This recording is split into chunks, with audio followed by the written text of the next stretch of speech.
And I think that the Hizmet'e movement is a wonderful expression of those principles in Islam, where they reach out, as the Prophet Muhammad would have them, reach out around the world to people who are struggling in disasters and in problems, and who don't have help, and they're providing help to them.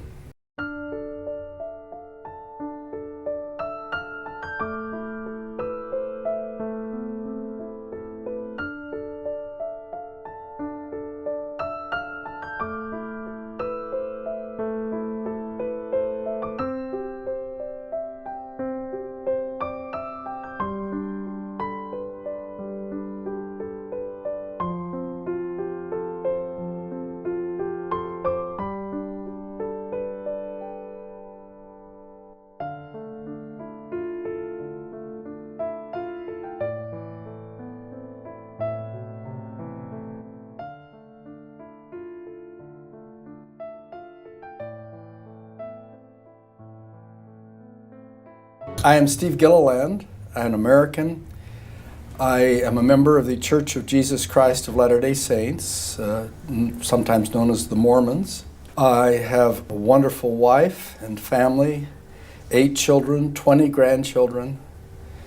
And I've been involved with the Muslim people for about 8 years or so through my church. Has asked me to build bridges and help people get acquainted with each other amongst the Mormons and the Muslims. I come from a church that is very structured as far as its organization is concerned. And we do a lot of good in the world and in the community. Mormons are known for their humanitarian work. But most of this is generated from the top down. If people individually want to do things, they can. But usually they get permission from the church structure if they're doing it in a religious sphere. I found just the opposite in the Hizmet'e movement, that there is no authoritarian leadership driving it. There are wonderful, inspired ideas from Mr. Gülen.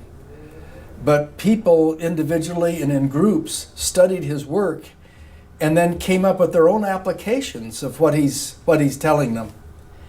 And that was surprising to me, that all over the country, all over Turkey, there are groups popping up who read what he had to say, were inspired by them, pulled together with a network of neighbors and friends and others, pooled their resources and developed the means to build schools and colleges, a newspaper, to a humanitarian program, and other groups that try to bring people together, diverse people together, to talk and to share and to understand each other. I thought, we've said many times, if there is peace in the world in the future, it's going to be people like members of the Hizmet'e movement and others who will pull together to understand each other and to talk it through and bring about peace.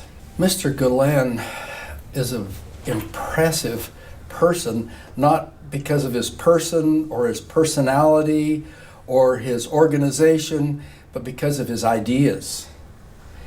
My impression of him is that he's a very humble person. He has a strong point of view about various things, but he seems like a very humble person, one who listens and encourages listening and sharing and building. But it's his ideas that are the power. I see the Hizmet'e movement as the best expression of Islam that I have seen anywhere. The Prophet Muhammad said that we are created. It's in the Quran. It says that we are created in different societies and cultures and backgrounds as a challenge to come together and understand each other and to bring about peace. And that's the whole thrust thrust that I can see of the Gulen movement is to bring people together, to understand each other as a way of bringing about peace. So I believe that, and well, also Islam doesn't have any pope or authoritarian leader to guide it. It's a people worship. It's an individual relationship between man and God, woman and God, and so there is no structure there that anyone can turn to except the book and to God, and Muslims gather together in communities and establish mosques and invite scholars to come in and teach them, but that's of their own spontaneous accord, and no one is telling them to do this. They're doing this out of their hearts. And I see that the same way in the Hizmet'e movement. I don't see Gülen running anything. I see him as expressing ideas that are very sound and based upon the teachings of the Quran and of Islam. But not just the Quran or Islam. I think he represents the best in Christianity, the best in Buddhism, the best in Sikhism, on and on and on. The best of all world religions, I think, are represented in the philosophy of Fethullah Gülen. The most striking aspect of the Hizmet'e movement to me is the spontaneity of the people the followers, that they bring forth their interpretation of the philosophy of Gülen and apply it in their own situation according to their needs and their circumstances. I think that is the richest portion of the richest expression of religion, is where people are not told what to do as much as that they are in tune with God and pray about it and then apply it as God guides them. As far as education is concerned, I see the key thrust of it is understanding, bringing people from different backgrounds, different economic levels, or from a great variety of experiences, coming together, studying together, and helping to understand human beings, understand each other. If we're going to have peace in the world or solve the world's problems, I think first of all we need to understand not just the physical aspects of the problems, which is an important part of education, but also the human aspects of the problems, and to develop people who have the skills of encountering people who are different than themselves and not being threatened by this, because they know that people are people and they've learned to communicate and be at home with them. And to me, this is the solution. And in schools, there's no better place than in schools while they're having their various learning experiences to be interacting and growing in the emotional human dimensions. And I see this happening. In the last 6 years, we've met many teachers from the different schools. We've been in their homes, we've eaten with them, we've heard their philosophy of education, and I'm very impressed that this is a very peaceful, bright, supportive community that wherever they build a school in the world. In the last 6 years since we have encountered the Hizmet'e movement, we've been to many activities where they have invited people of various faiths together in dinners and other events where they could visit and get acquainted and share their different points of view.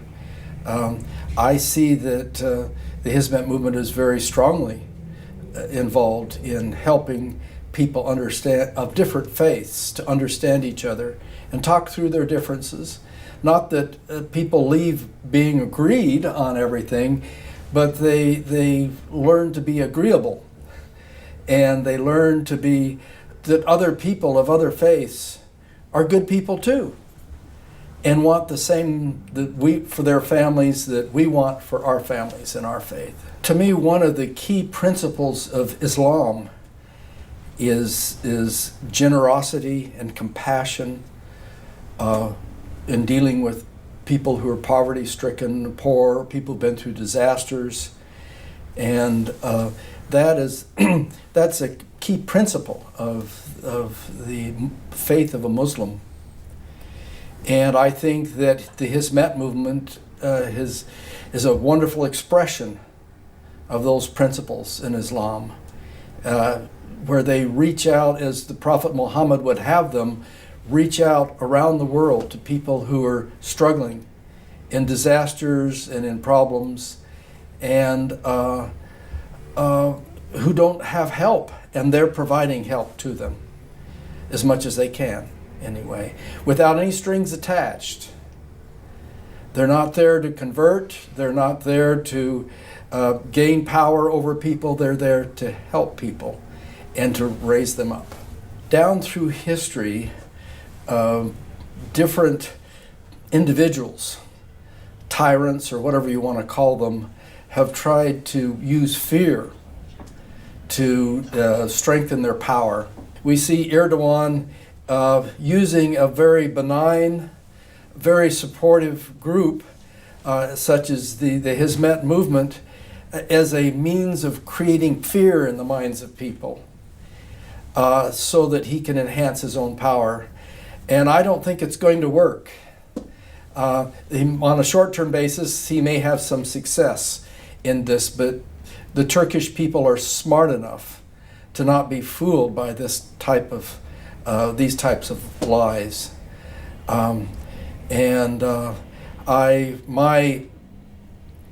My statement to the people in Turkey is find out what the Hizmet'e program is all about. Read the philosophy of Fethullah Gülen and realize where they're coming from. Instead of listening to the politicians describe it, go to the source.